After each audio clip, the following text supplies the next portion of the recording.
course, Morbid Angel before. How are you doing? I'm doing good. A little jet lagged, but you know, we couldn't miss this one. This is a great festival. So, where exactly are you getting your material from for I Am Morbid?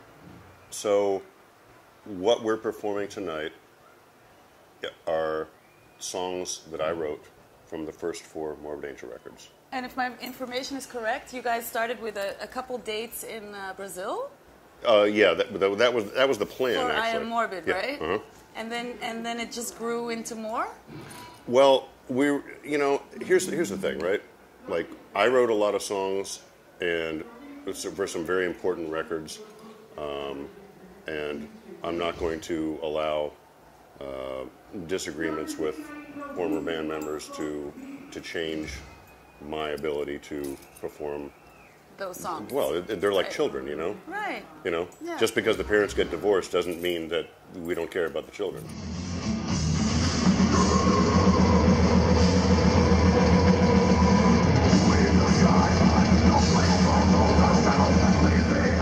Do you feel like it's like a new era in your life? Is there? Oh yeah, well, I'm doing that. I'm doing a lot of things. I've really, just opened up musically, and like all of it is important to me. So I'm doing anything that I want to do. I'm going to do it, and I'm not going to do things that I don't want to do. Mm-hmm. So, and are you exploring different types of genres, or like are you opening it up? Well, I mean, Headcat is just basically really loud, sort of 50s style rock and roll. Bring it down. I used to be a righteous man. I used to be a righteous man. I used to be a righteous man until the devil took my hand. The train is going straight to hell. I have my country thing that I do, which is also very, very important to me. Well, a man in black came out to meet me Sunday afternoon. Somehow he knew I wouldn't be at church. He went straight to the saloon. But I was sitting with a couple friends as he walked in through the door. Looked right at me and told the keeper, "Serve that man one more, and put it on my tab." How cool is that? And even when you were in Morbid Angel, did you also have all these side projects, or is this a new thing? No, I did not. I mean, I've done some various things over the years, but this is all me. But see, I'm a bit complicated, so I've just decided to give each sort of area of my interest a certain amount of attention. Yeah. Mm-hmm. So that's how I roll. You told me before the cameras were rolling that you live in Texas. I do live in Texas. Has it always been that way? Have you always been there? No. I lived in Florida for over 20 years. And why did you make that move?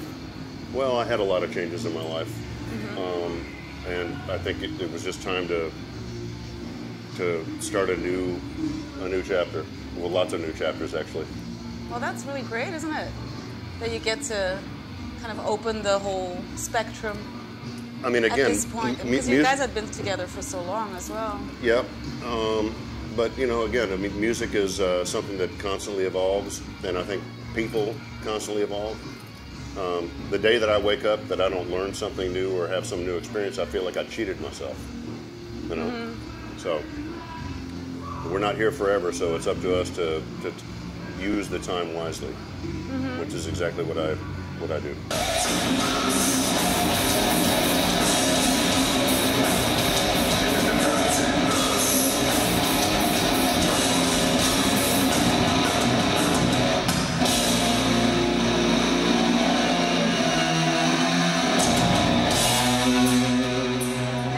Back on those beginning days, when you guys were kids, kicking this stuff out of the ground, sort of thing. A lot of it I don't remember. I mean, I'd say that not as a substance abuser, but there's a lot of times when people remind me of things. Hey, you remember that day when we like? Actually, I do. It's usually people jog my memory, right. And then I'm like, yeah, that was. But it was a lot of fun. It was it was a lot of hard work. I mean, we didn't have people helping us out.